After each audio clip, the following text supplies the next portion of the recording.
Okay, Imu. Lo tachmod. You shall not covet. Lo tachmod beit re'echa, the house of your friend. Lo Mm, tachmod eshet re'echa, the wife of your friend. Avdo, servant. Amato, maidservant. Shoro, v'chamoro, your ox, your donkey, anything that your friends have. Might this remind us of anything even later in the Yaakov story, after he finally takes leave of Lavan, right? Is there an opportunity to be jealous? To be jealous of the wives that you have, to be jealous of the servants that you have, of the maidservants that you have, to be jealous of all the wealth, to be jealous of the oxen, to be jealous of the donkeys, to be jealous of kol asher l'reacha. I mean, I would be shocked if there was an ox and a donkey, you know, in the chapter after this or something. Like, I don't think that we have any oxen or donkeys, do we? There are oxen and donkeys. There are indeed. Because the next thing that's going to happen is that Yaakov's going to meet up with Esav for one last time. And when he does, he's got all this wealth. He's got these maidservants. He's got these servants. He's got this whole camp.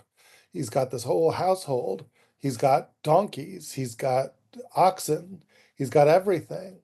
He is worried. What is he worried about? He's worried that he's going to look upon his wives and that he'll threaten them. All right, you made it. The final episode of our season and the final commandment. Number 10, thou shalt not covet. From Aleph Beta, this is a book like no other, generously sponsored by Shari and Nathan Lindenbaum. So, Rabbi Fohrman just did the big reveal. The resonances with this last command show up in the very next story in Genesis, Yaakov's encounter with Esav. And rest assured, we're going to get into all the evidence for that claim, but if you trust me for a minute that the evidence is there, can we just appreciate how incredibly elegant this is?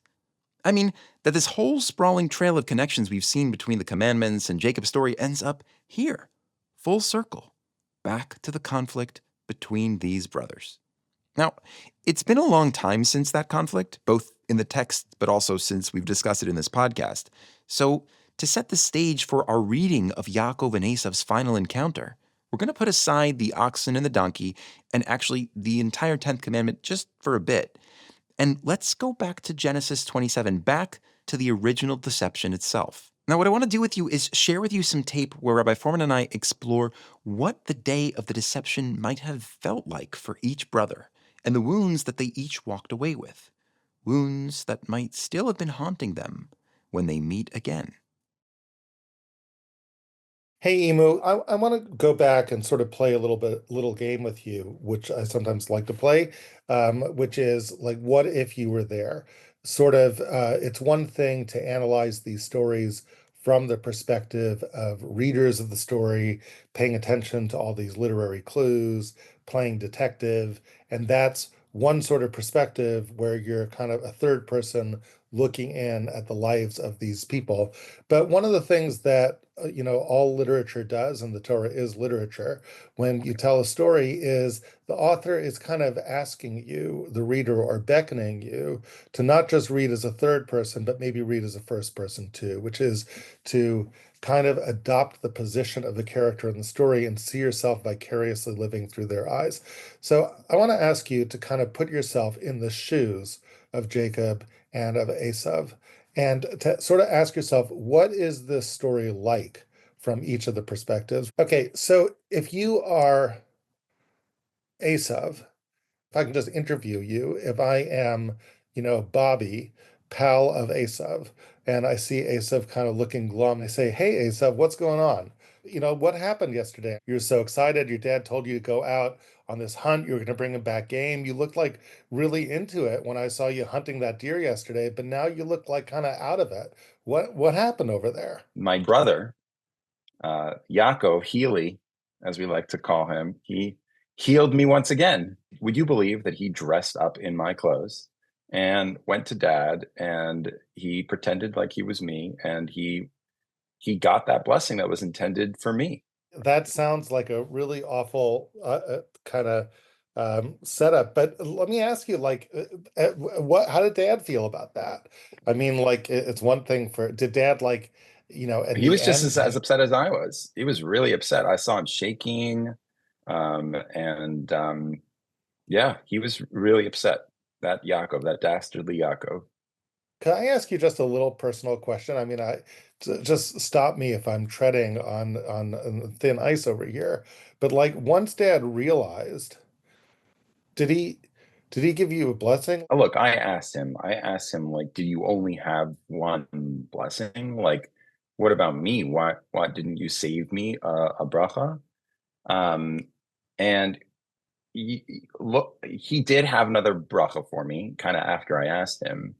He gave me from the fats of the earth, the the dew of the heavens above, and he told me that I would live by my sword, and something about like serving my brother. And he said that I will rebel and throw off the yoke of my brother from upon my neck. That is a terrible blessing that a father would Right, give one brother to the other. right. Gee, I mean, like, boy, like, did Dad think you're supposed to serve him? Yeah, I mean it's explicit there in the verse that you shall serve your brother, right? Right, that's what it says. Right. Okay, so if you are Esav at the end of the story, how do you feel about Dad here? Right? How do you feel what your father did? How do you feel about your relationship with Dad? Talk to me about that. Yeah, I mean I can't adopt the first person without struggling with a question of whether Asav knows whether he's mad at dad or whether he's just mad at Yaakov, because the text tells you that he hates his brother and then he wants to kill him. And I would imagine that Asav, the strong man, is quite prideful, and prideful of many things, prideful of his strength and of his position, but also of the love of father.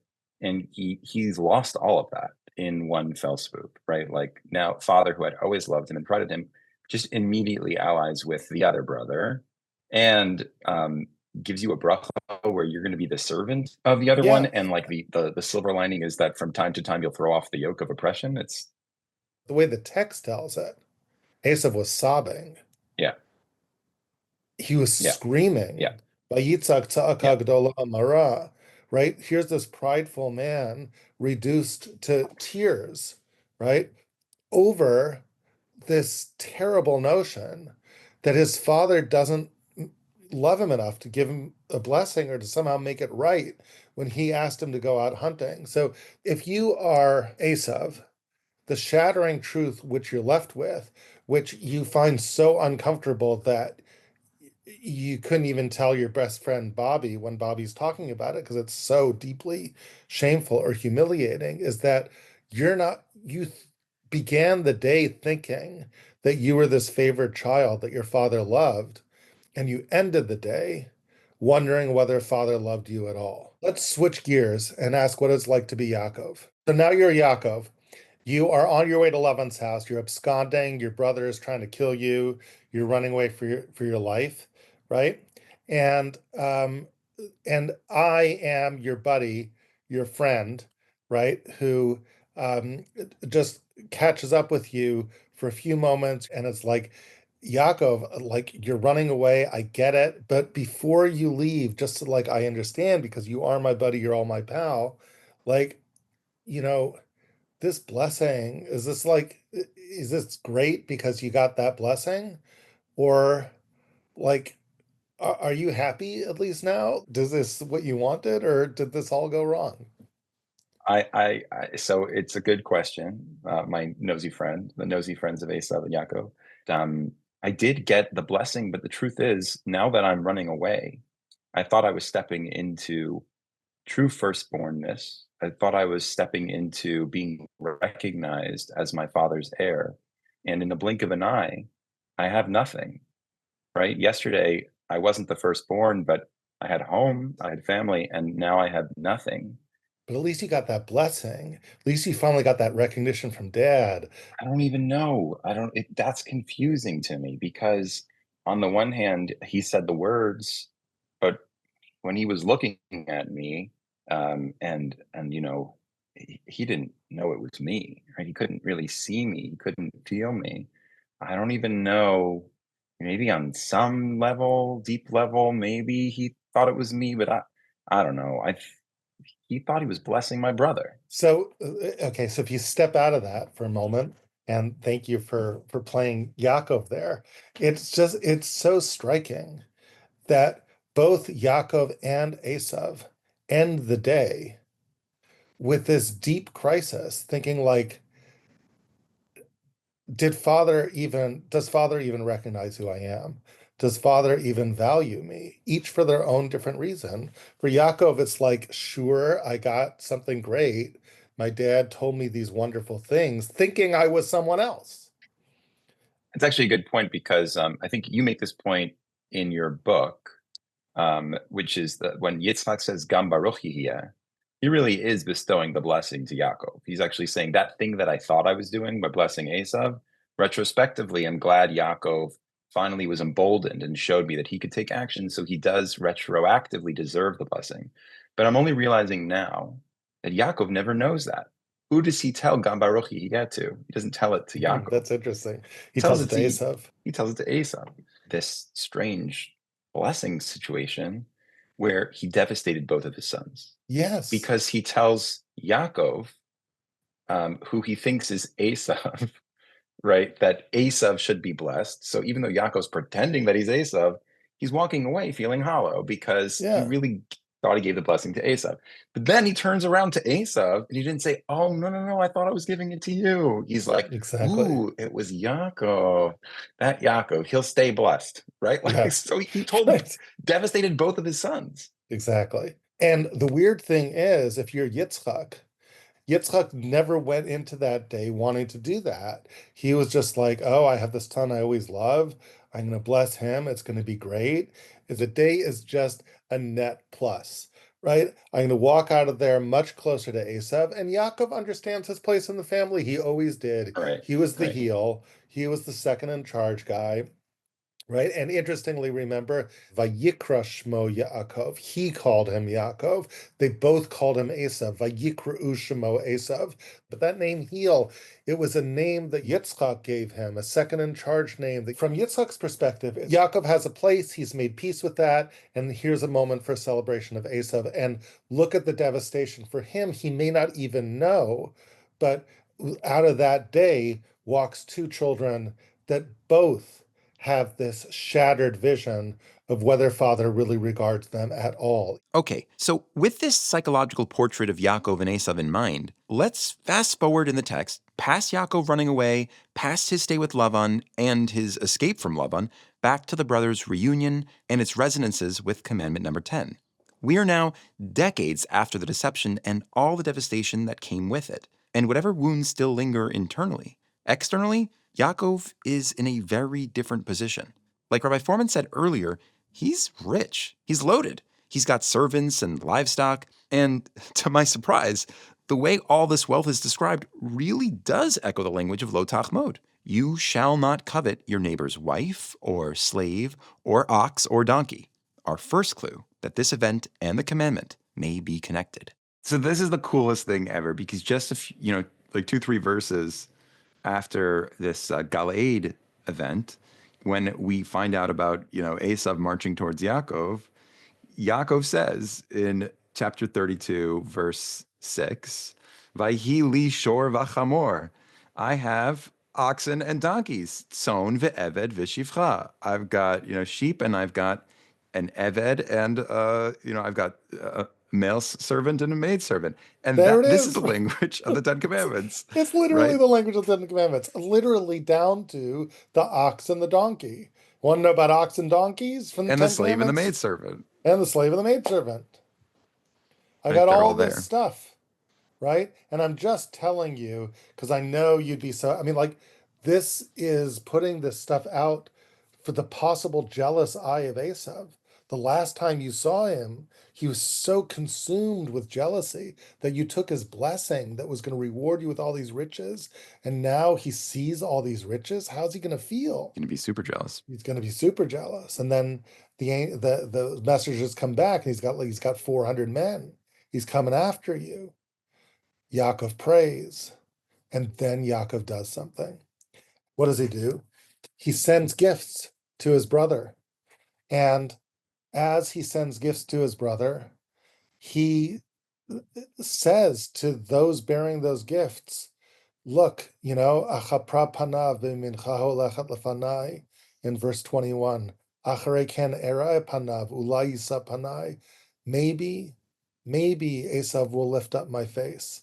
Maybe I can somehow make it up to him. And suddenly Yaakov realizes, like, my brother really may be aggrieved. My brother may look at me and like I would need forgiveness in his eyes. I got this blessing surreptitiously. It all happened in a flash, but I got this blessing that promised me all this wealth. I don't know. And he starts giving some of this wealth to Esav. And finally, behind all of those gifts is Yaakov himself. Buhu avar lifnehem. He went in front of all of those camps, vayishtachvu arza, and he bowed low 7 times, ad gishto ad achiv, until finally he reached him, until finally he reached his brother. Imu, bowing low. Did bowing have anything to do with what Yaakov got from Esav? Oh, the blessing. What was the blessing? Yishtachavu lecha bnei imecha? Is that the That's words? right. Yes, your mother's sons should bow before you, right? And you had a blessing that you should be the one, Yaakov, before whom your brothers bow. Now Yaakov says, you know what? I think I need to bow before Esav. I bow to the ground 7 times, ad gishto, until he finally reaches him.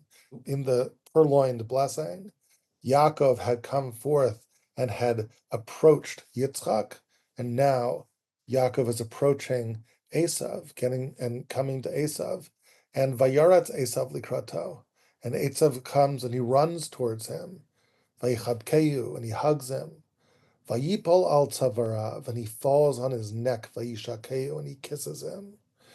Back in the blessing that was taken, Yitzchak also kisses him, but now Esav kisses him. And Vayipol al tzavarav, what a fascinating metaphor. And Esav falls on his neck. That language, on his neck, on his neck. What does that remind you of in the blessing? That's also the blessing. That's what's it called? There was the yoke The of consolation prize blessing to Esav right. was You're going to serve your brother, but you'll be able to rebel and throw off the yoke of your brother from upon your neck. So the blessing was you're going to be able to throw off the yoke of the brother from upon your neck. And what's happening now? Esav Brother is is on your falling, neck, brother's on your neck, but there's no but in a yoke good way. anymore. In a good way. Vayivku, and they cry. They cry together. And Esav is kissing him. And there's this moment of reconciliation, which echoes the zero-sum game and the blessing. But there's no zero-sum game anymore. Oh my gosh, I love that. I There love is that. Wow. there is no I'm up and you're down, and you're up and all there is 2 brothers crying on each other's necks. That is so beautiful. It's literally throwing off the zero sum. Instead of one up, one down, Yeah. you Instead get of a hug. That's right. Instead of throwing off the yoke of my brother and rebelling against him, I throw off the blessing that says that we have to be at war with each other by putting your neck on my neck and giving you a hug. Wow. Okay, so I know what you're thinking, or at least what half of you are thinking. Esav doesn't affectionately cry on Yaakov's neck, he bites it. That's the famous medrash. And it speaks to how a lot of us are taught to read this story, as fraught and tense, with Esav as the bad guy. And if that's how you're used to reading it, Rabbi Fohrman's take may seem sappy or overly sentimental to you. But I think whether you agree with Rabbi Fohrman's take or not, what's important is to understand how his reading is grounded in the text. For one, there's just the simple facts that we're told. There's a hug, there's crying. On the surface, they don't seem like they're contentious, just the opposite. But it's not only that. Rabbi Fohrman's also considering the telling ways that Esav and Yaakov's encounter contrasts with the relationship these brothers were supposed to have based on the blessings. The imagery of Yaakov as the one bowing to Esav, and of Esav as weeping on his brother's neck, not throwing a yoke off of his own neck. All of that, it's just too provocative to dismiss. Now, how this reading lives together with the Medrash, that's really a conversation for another day. But Pshat and Medrash often exist on different planes. So, without feeling like you have to abandon Chazal, I hope you can at least see how Rabbi Fohrman's reading is compelling in its own right, and especially how this reading is beginning to resonate with Lo Tachmod. Because here are two brothers, once consumed by jealousy and rivalry, and they're beginning to reconcile. What's happened to their jealousy? Esav will say, Mi elalach, who are these? You know, when his father said, who are you? Yaakov had lied.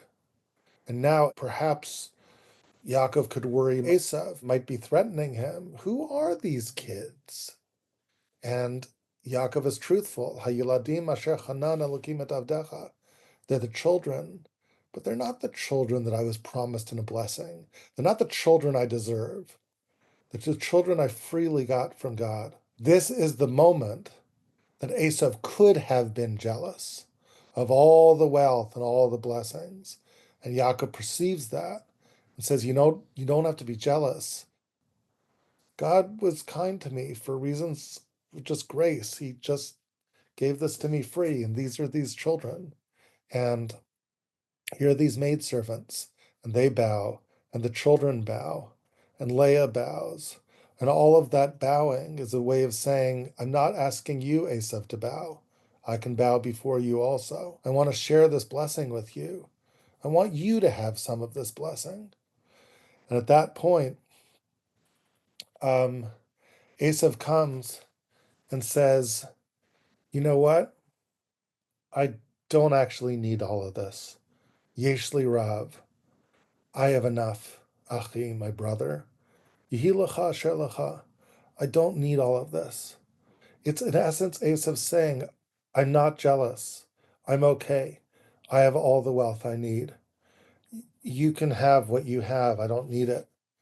But Yaakov says, no, Alna, please no. I need you to take this gift. Why? And then just skipping a verse, Yaakov is going to say something really interesting and why he needs Esav to take that gift. Kachna, please take at birchati, my blessing. He no longer calls it a gift, asher huvat lach, that has been brought to you. Fascinating words. When Yitzchak told Esav that there was no blessing left, he said, Ba achicha b'mirba vayikach b'chodecha, your brother came in stealth and took your blessing. Now Yaakov will say, Esav, please take my gift. It's a blessing for you. Asher huvat lach, that has come to you. Pretty loaded word. It's those words that were searing in Esav's ears that father said, your brother came and took this. And now brother is saying, I got a blessing for you. It's coming to you. Why? Because, Hanani Elokim v'yesh li kol. God has given me all of this. I have everything that I need. I can part with some of this for you. I don't need this either. Vayifzer bo vayikach. And he insisted, and Esav took it because Yaakov insisted. And those words, yesh li kol, I have everything. And therefore I don't need to be jealous of you. I can part with all of this and share this with you. That word kol is going to come back in the 10th command that says no jealousy. When lo tachmod beit reacha, don't hold on to everything that your Rea has, his wife, his maidservant, his manservant, his ox, his donkey. V'chol asher l'reacha. Oh, that word comes back. There's that word. Everything that your Rea has. Yaakov says, all of this is everything. But you know what? I don't need to be jealous of you. I can part with some of it. You take it. Neither brother gives into jealousy. It seems like the formula for not being jealous is actually feeling like you have everything. If you have a sense of wholeness, then you're not coveting anything outside of yourself. And that seems to be what Yaakov is saying here, Yeshli Kol. And so he can give to Esav. Each one can say, you know what, I have enough, it's okay. I don't need to covet. By the way, that word covet, so fascinating. That word lo tachmod, lo tachmod. Does that remind you of anything in the extended Jacob and Esau story? We're all the way at the end. At the very end of the Ten Commandments, there's that last word that goes all the way back to the beginning. That terrible crisis of the stolen blessing. Where did lo tachmod show up there? Chamad. The big day, chamudot. The coveted clothes of Esav. That's what Rivka took and put on him. The coveted clothes of Esav. And why were they so coveted? Why did Yaakov so desperately want those clothes and need to what put them on? What an interesting metaphor, actually, because they were coveted. He coveted the clothes of Esav because those clothes made him dress up like the man that Esav was. It made him smell like the fields. It made him, right, like these. He could play dress up and basically be Esav. I wonder if that tells you something about what this command about not being jealous is really all about, right? We're jealous of Bobby's car and Bobby's house, right? Because it's like you think that if you can put on, Bobby's life, then you'll somehow become Bobby. But Exactly. you're not supposed to be Bobby. You're You're supposed to be not you. supposed to be Bobby. When I feel like there's nothing left of me, I'm so I'm so worthless. Yeah, I'm going before Dad. If Dad would just know who I am, he would just dismiss me. But maybe I could just wear these clothes and sort of be more Esav-like, and then Father would think I'm worthwhile. I just need the clothes. I just need the clothes because the clothes make the man. But then there's nothing inside anymore, and the clothes swallow me up. And that's what jealousy does. Your whole identity gets swallowed up as you try to amass these things that your friend has, thinking I'll be more and more like him if I just have his thing. But what's even more interesting to me is the zero sum formula, right? Why would you ever enter into a zero sum formula, particularly with brother or with someone within the family? And it's if you perceive that there is scarcity, it's if you perceive that there's a limited resource that we have to fight over. So it's And what fascinating to Imu me, was the greatest limited resource the that they bracha, fought over? Was it really? well, father's love. Father's love. Yeah. The bracha was just the truffim. The bracha was just the token of it. I Right. was fighting for the Oh, token. that's fascinating. Once Yaakov got the bracha, as we said earlier, he didn't even get what he really wanted. He didn't. He really I wanted wanted father's love. Father to look at me and say, "You're worthwhile. You're great. You're everything that you need to be." Yeah. And so they're fighting over this token of Father's love. But even if they get it, what do they have? Because it's not really Father's love. They're still not It's whole. it's just this thing that Father thinks there's something divine that he has called a bracha. The same way lahavdil Aleph Aleph Avdalas, right? The same way that as different as it is, Lavan thinks that he's got something divine. These Mm. truffim. For Yitzchak, everything is all about this bracha. For Lavan, everything's all about these truffim. The temptation is for the kid to go to try to take the thing that Father thinks is the most precious thing in the world. But really, the kid just wants the Father to love him. And that's what the fight is.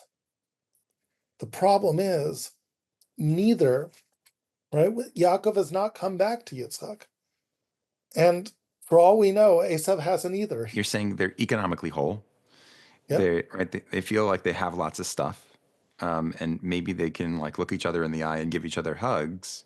But the thing that they were both after, neither of them seemingly gets, which is Yitzchak's love, which is father's love. So Yes. that's a big hole here. Pardon the Yes. pun. So, just to spell out why this felt like such a hole, like HOLE, everything else we were seeing suggested that the brothers had learned not to covet, that instead they had found contentment in their own family and possessions. And on a deeper level, it seemed even in their own selves.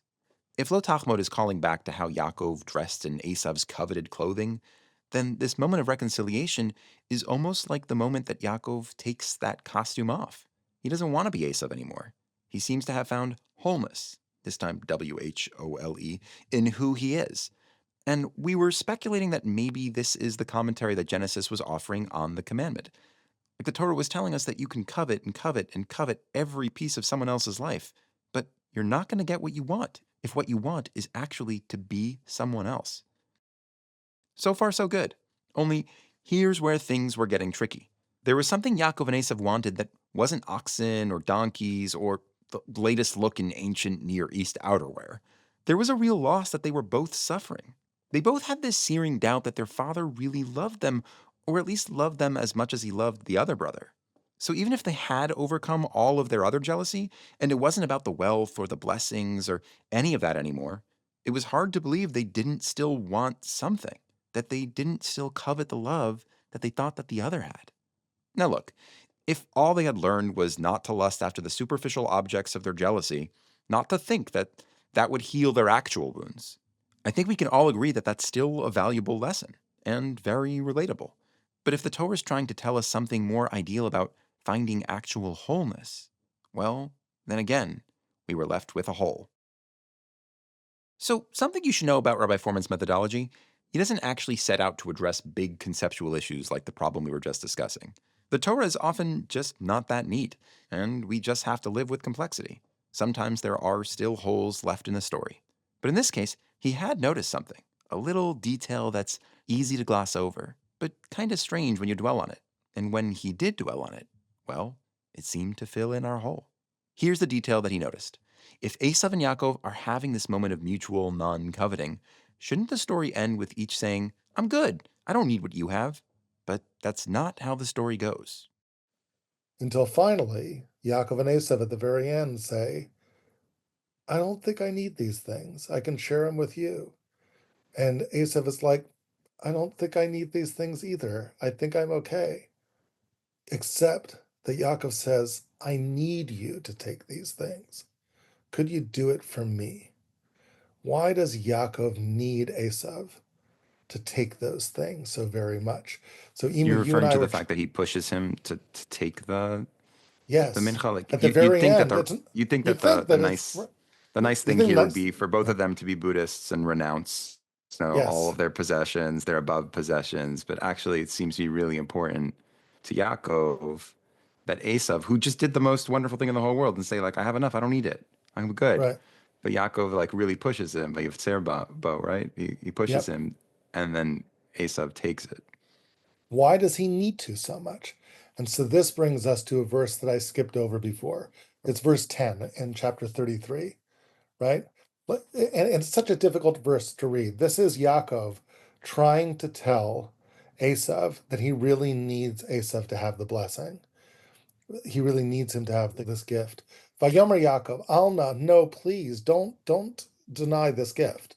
If I have found favor in your eyes, lakachta minchati miyadi, I really need you. Please take this gift. Ki al kain, very difficult words to translate. For because of this, for through this, ra'iti panecha, I will have seen your face, kirot pnei Elokim, like the face of God Himself, vatirtzeni, and you will have shown pleasure in me, have shown acceptance to me. What is he talking about? This doesn't make any sense. What do you mean? I need you to take the gift, ki al kain, because by doing so, I will have seen your face as if it's the face of God, and it will, and you will have been pleased with me. How is that going to happen by him taking the gift? It just, there's just no way to translate the words. It's such a strange thing. What really does al kain mean? Al kain means because. It means through this. Yaakov is saying exactly what he means. What did Yaakov want to do back in chapter 27 in the original deception story? What was he so desperate to do to be accepted, to get father's love? He needed to do what father was asking of Esav: give father a gift. Who was father? The great vertical up there, man. My creator. You have to go to your creator and you've got to give him a gift. And in his acceptance of the gift, he's going to smile upon you and say, that's a very good gift. And then you'll finally breathe a sigh of relief and say, yes, finally have it. And he'll bless you and he'll give you his love, and everything will be okay. That word, the word that is at the end of the verse is vatirtseni, and you'll have wanted me, right? You'll have wanted me. That's right. You'll have pleasure in me. And so here's the thing. You know, we talked before about the zero-sum blessing that was given. We talked before about Yitzchak liking one child instead of another child and putting both children in very difficult positions because of that. And we talked before about how Yitzchak, maybe unbeknownst to him, might have caused a situation where both his children walked away thinking dad doesn't really care for me. Dad doesn't really like me. The real wound they carry isn't that I don't have stuff, isn't that I don't have enough promise of material wealth. It's that I'm not sure if my father loved me. What do I do with that? And here's this moment that finally Yaakov is like, I don't know, my brother was probably really jealous. Let me go and bow before him and show I don't need him to bow before me. Let me renounce the zero-sum game.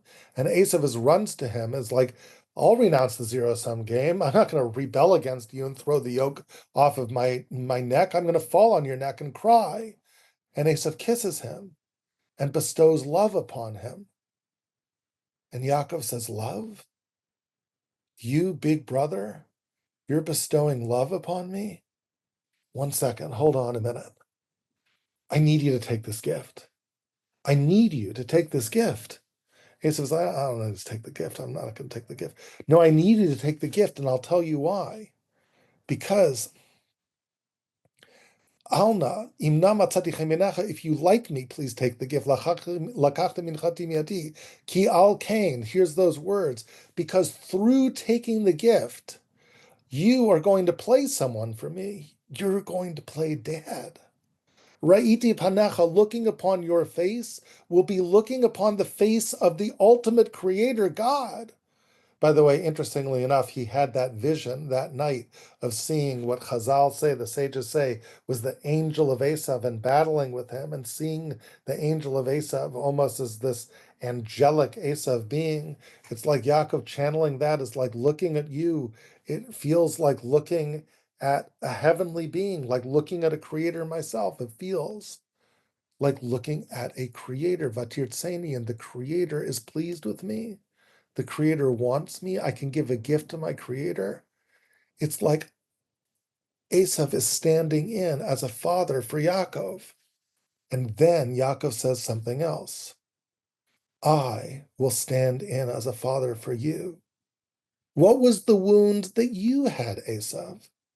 The wound that I had is that father never wanted a gift from me. If you take this gift from me, you can play father for me. I'll feel that I finally have given you a gift. And you, what's your wound? You never got the blessing that father promised you. Kachna et birchati, take my blessing. I'll play father for you. I'll give you that blessing. Asher huvat lach, that is coming to you. You heard father once say, your brother took the blessing. The blue brother came and took the blessing. I'll say, come take the blessing that's coming to you. Ki chanani elokim v'chei shlichol. I have everything. I don't need to be jealous. Neither do you. Now, let's give each other the thing that each of us needs the absolute most. The love of a brother that feels like the love of a father. Our producer just said off camera something which is really mind-blowing, which is going back to the 10 Commandments. This whole thing began in Revelation with a problem. You can't see God. So how are you going to find him? Don't use your senses. They'll lead you astray. You can't see him. Can't see him. Isn't it fascinating that at the end of the 10 Commandments, the commentary of Genesis comes with Yaakov saying, you can't see God. God is the ultimate creator, but you can see your older brother playing creator. That you can see, right? What this means to me, just again, it's another plug for the wholeness of family, but it's almost like who are we? Who are all of us? We are little aspects of God floating around in this world. And when you forget that, you exit the family then it becomes zero sum because it's about me, right? We're not all the children of the same creator. Then I need to steal from you. I'm going to kill you. I'm going to take the blessing. I'm going to preserve me, right? But if you actually see the family unit, right, and you understand actually like you and I have the same parent. Our parent is God. So what's fascinating, the way you're putting it is, isn't it fascinating how the last command on this tablet is mirroring the first? Why shouldn't you murder? Because we're all the children of God, and we all bear that little godly spark inside of us. And therefore, if I'm so angry at you that I want to kill you, what's the last stopgap measure that I can hold on to keep me from doing that? I can't find my love of you anymore, but I can find God and say, God, you're the parent. I can't do it to my parent. My parent loves both of us too much. I just can't do it to him. So when you can't find the love of your brother, find the love of your parent and don't kill for your parent's sake. But listen to the 10th command. The 10th command is, but are you sure you can't find that love of your brother? Maybe you can. Maybe your adversary can love you. Maybe he can heal your wounds. Maybe you can cry together. And when you do, maybe you'll find, and you can look at that godly and heavenly spark in your adversary that you now got some love with and say, they can be like my parent too, giving me the thing I never got from my parent. And in low tach mode, you say, I don't need what you have. I can just recognize the heavenly godly spark in you. I can see you as if you're the face of God. I think that this is really deep and there's a lot of dimensions to it, but there even feels like the idea of like you want to see God's face, you want to know what that looks like, put your family back together, right? If you can unite the family, that's sort of what quote unquote God looks like, sort of something that feels fragmented. If you can see its singularity, if you can see its wholeness, then that's what God looks like. So at this point, here's what I found really wild. It's almost as if Lo Tachmod, this 10th command, the capstone of the entire 10 commandments, is shining a spotlight on the brothers' reconciliation. Right at the climax of all of our connections, we're actually getting a redemption of the entire story and a repair to the rupture at its very core. It felt like an incredible illustration of how masterfully the Torah's intertextuality is structured. And it just hit me how deep and intricate the Torah actually is, right? For commandment number 10 to somehow be the perfect bookend to a story we've been telling, a story of anguish between brothers and their father, something that transpired over 21 years. That to me is breathtaking, and it felt like an awesome conclusion to all of our learning. It also felt strange, to be done. Rabbi Fohrman and I had been immersed in this material for weeks at this point. We'd been eating, sleeping, breathing the ins and outs of these parallels, but it had been a long time since we'd stepped back and considered the big picture. How the whole thing fit together from day one to right now. So we thought we'd give that a try. Imu, looking back on this whole thing, it's just astounding to see the revelation of the Ten Commandments as tracking with the Jacob story over and over again, and just the three-dimensionality that emerges is breathtaking. And I know I'll be thinking about it for a long, long time. I feel like there's still so much more here, I'm quite sure. But I'll leave you just with one reflection that comes to me, and that is, in another series I did on the Ten Commandments, I always saw the tablets as kind of separate, that there's a tablet which is about vertical relationships, relationships with my creators. That's the first tablet. And then there's horizontal relationships, relationships with my peers. What was fascinating in this discussion is how much vertical relationships bleed into the horizontal relationships. As you begin to see the story of Jacob sort of shedding light on the Ten Commandments, isn't it fascinating that every single problem in horizontal relationships, whether it's murder, whether it's adultery, whether it's stealing, whether it's bearing fault with something against your friend, whether it's coveting, in some way in Jacob's case, it all had to do with some fundamental problem in a child's relationship with a parent, whether that parent was Isaac or whether that parent was Lavan. I was angry at my father, so I took it out. So I was going to take it out on the child, and I'd murder him. I was that I want to have this great relationship with my wife, but father came in and created this quasi adulterous kind of relationship. I'm stealing, but why am I stealing? I'm stealing because I'm really trying to get back at father and take from him what he once took from me. And it's just so fascinating because I think that, the message here is either heal that relationship that you have with parent, because if you don't, it's going to bleed into all of your relationships. Or possibly, when you can't, and sometimes you can't, find a quasi kind of reconciliation with father through brothers within the horizontal realm. Use the love that you can find horizontally to somehow allow yourself to go on, even if you feel wounded in that relationship with parent. And then the 10th command tells you you can move on with a sense, even if my father didn't completely appreciate me, I still have self-respect. I don't need to wear the coats of my brother. And interestingly enough, I can still honor my father and mother for what it is that they gave me. They gave me life. Even if they didn't give me all the love that I needed, I can still honor them. End of talent number one. And I don't need to covet what anyone else has. I'm Hmm. still okay. Commandment number 10. Hmm. If I can meditate for a second on what's really meaningful to me about all this, um, the very beginning of the season, you talked about a problem, which is really like, well, two problems. One is, why on earth would this episode of the Ten Commandments and Revelation be related to the most painful of episodes in Genesis, of a father favoring one child over the other?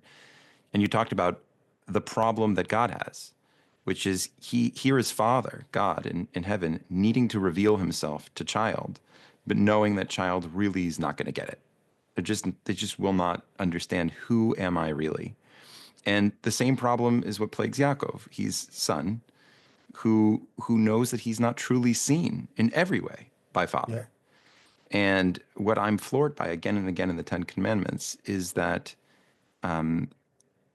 you think that you're going to find some totem to give you what you're really after, right? Like, maybe I'll get dad's love. Maybe I'll get dad to see me if I wear different clothes. Or maybe I can, be like Bobby if I take Bobby's, house or wife or whatever it is. But ultimately, it feels like the thing that unites everything here is everybody's got to tell the truth about who they are, and who you are in life is never an individual. You're part of a family. You're part of, right. You're the son of someone. You're the brother of somebody. So there's this tension, this temptation in when you're trying to be seen, to be something other than who you are. But actually, like, the counterintuitive part is you sort of need to understand who you are in relation to God above you, to parents above you, to sibling, to wife. I don't know. That's what I'm moved by. Just focusing on what you said for a minute, one of the themes that you were talking about, Imu, was the idea of wholeness here. That God, in order to be appreciated, needs to be appreciated for all the different seemingly contradictory sides of him, Hmm. right? The God that loves you to pieces but can also be jealous if you spurn him. The God that is the creator of heavens but also the creator of earth. The God that Think you're good. creates the sun Oh. and the moon of the stars and all these different things, but is not reducible to the sun and the moon and the stars. And if you start picking apart God and say, well, he made this or he made that, that's who he is, then you aren't in touch with his essence, right? Um, and you related that to the idea of the problem of the zero sum blessing, the problem, which is that ultimately, just as Heavenly Father is indeed one, Father needs to recognize that his family is one, that children are one, and therefore you can't prioritize one over the other. The only way that you could possibly celebrate a child is for his ability or her ability to facilitate your love of the whole, Mm-hmm. which is essentially what the chosenness of God is all about. So God comes back and says there is a version of chosenness, of singling out a child that's acceptable, but it is only acceptable because it is in service of the vision of family. Ki li kol haaretz, the whole world is mine. And because the whole world is mine, I need you to be treasured. I need you to be the Mamlechet Kohanim. You need you to somehow facilitate my connection to the whole.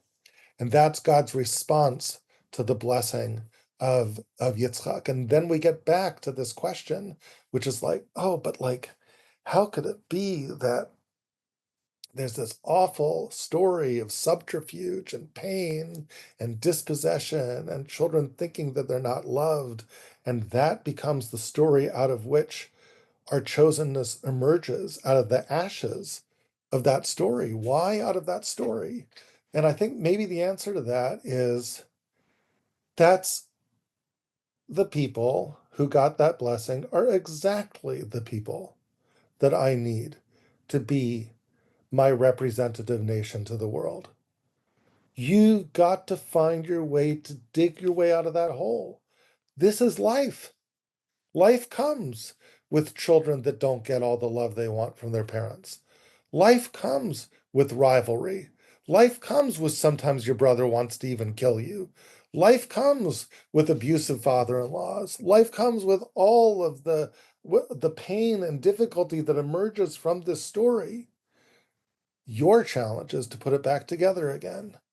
What principles are you going to live by to be able to somehow put this back together again?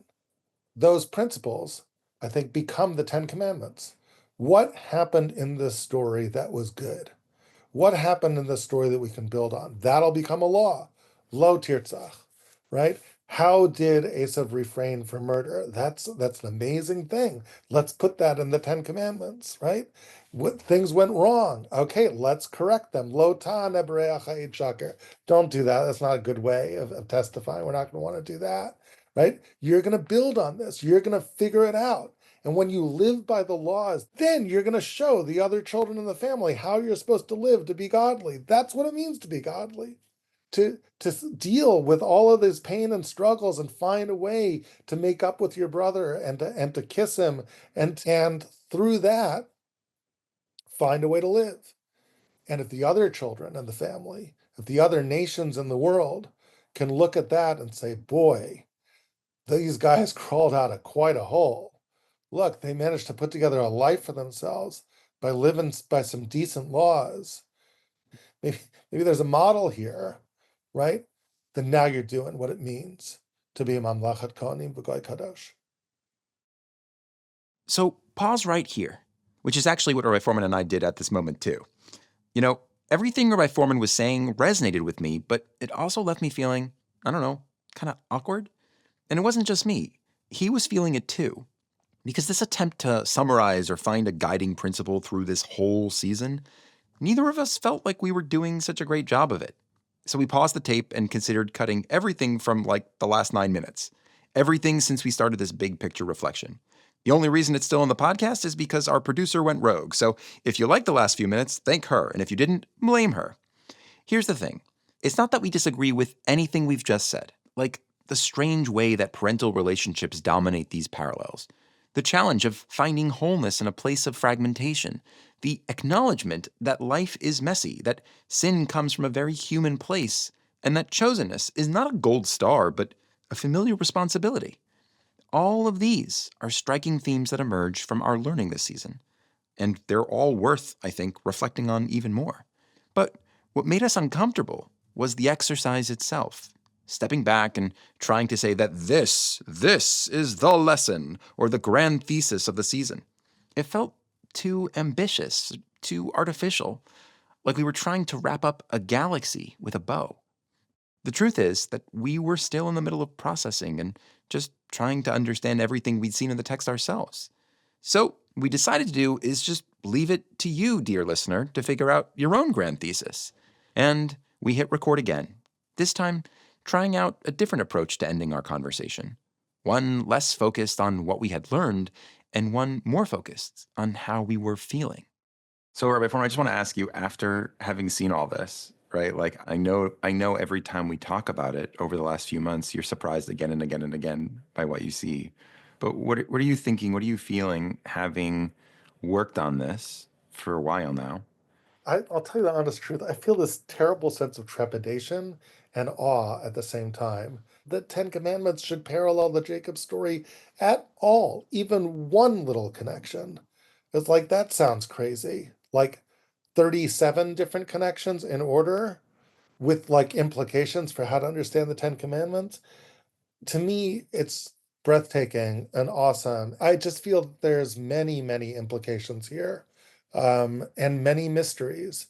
The mystery of the double repetition, the mystery of revelation echoing the deception story, and then the Ten Commandments echoing the deception story, the meaning of the interface between revelation itself and the laws, what it means to have both of those together, what chosenness means in light of this, what each of the Ten Commandments, what Shabbat means in light of this. I mean, I That was a just good literally one. feel that it's like, do you know those fractals, the Mandelbrot set, right? Of course, And who that, doesn't know the Mandelbrot set? you know You'd what have I'm to be a talking. boor. Okay, so just Google it. The Mandelbrot set is a simple algorithm. It's a very simple mathematical equation, but when you graph the mathematical equation, right, these gorgeous fractal spiraling patterns emerge, each whole containing a sum of its parts, and each part containing the whole, and you can drill down into any tiny speck of the Mandelbrot set and then see the whole in that speck and then see another hole in that speck and then Sounds see it like again. dizzying It's complexity and dizzying. simplicity. Yeah, it's dizzying complexity. That's exactly what this feels. Feels like zoom in on any one of these commands in light of these connections, and there's dizzying complexity and meaning. It's such a gift and so awesome and mysterious at the same time. It's quite something. And I really thank you for being my chavrusa here in this. It's been such a gift to be with you on this journey. It really has. Likewise, it's been incredibly fun and incredibly rich every day. I've been walking around also, same thing, talking to my wife and babbling about Esav, and like nobody understands what I'm talking about. But it is um, deeply, deeply rich in surprising ways. And uh, I hope we did it justice here. We certainly didn't do it justice. And no, we didn't. And to even try, you'd have to go back. Literally, I feel like you could go back into any one of these commands. There's so much to say. And I invite Yeah, listeners, if this has meant anything to you, take a piece of it and meditate on it and build it out for yourself. Talk about it to your kids. Learn it with your chavrusa, with your friends. And you too, I think, will begin to see that any piece of this, there's just so much there that it's astonishing. I think that's a lovely way to put it. And in a way, maybe this is um, I don't know. What comes to mind is halacha, the idea that you walk with God. It's like a walk. It's dynamic. That's what it always feels like. This really was a walk I got to go on with you, and it's content, right? The meaning happens when you're moving through the verses. But if you stop and you look back and say and try to put a bow around it, it's too much to do that. Do you know But what's it was a great. It wild was a about great it walk. in a way? It wasn't like what's so fascinating about it to me is exactly right. It's that, one of the Sheish Zahiras, the six things that we're always supposed to remember, is the revelation at Sinai. And it's interesting. The Torah doesn't say you should remember the laws that I gave you at Sinai. It doesn't say that, right? You should remember what happened at Horeb. Remember that God Himself came and showed up, right? That's what it means. That's what we're supposed to remember. And it's so strange. Like we're just supposed to remember being there with God at Sinai, even more than the laws. there's this fascinating meta level to that. It feels like in the narrative in which God told us the story of that thing we're supposed to remember that was so mind-blowing that he was there with us, it feels like he has encoded in that story an experience that is profound, that if you plumb the depths of it, makes it feel like God was there with you. Just by reading the story of God being there with our nation once, you can have the experience of God being there with you. It's funny you say that because I also was going to say that, hey, Rabbi Fohrman, doesn't it feel like a revelation? Right. Doesn't it feel like every It's time almost we like the look at it, revelation was written in a way that if you read it carefully enough, feels like a revelation. yeah, it Yeah. does kind of feel that way. It's also, I mean, just the most simple thing is just utterly gorgeous, which is this revelation narrative, which you can read as God in the clouds giving you rules. This is really about brothers, right? And it's about making peace between brothers. Yeah. Well, Imu, this has been a real gift.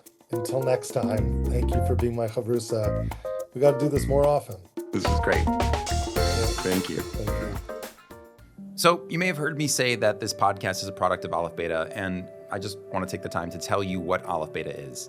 Aleph Beta is a Torah media company, but the truth is that it was founded around the work of Rabbi David Fohrman, who is pioneering, I think, a way of interpreting Torah text that is pretty incredible. It's been transformative in my life and incredibly healing, actually. Rabbi Fohrman believes that the Torah is truly a book like no other, in that it has incredible beauty. It's got all sorts of patterns and mystery to it. From those patterns and from that incredible depth of text, meaning emerges, deep insights into what it means to be a human being, deep insights into how to be in relationship with your loved ones, with God. Now, we have a library filled with thousands of videos and audios, and many people really enjoy our Parsha and our holiday content. But if you really want to get what we mean when we say that this truly is a book like no other and it's filled with rich wisdom, then I invite you to come check out our library. Come, wade into the deeper end of the pool. You can actually try out right now a 7-day free trial with no commitment.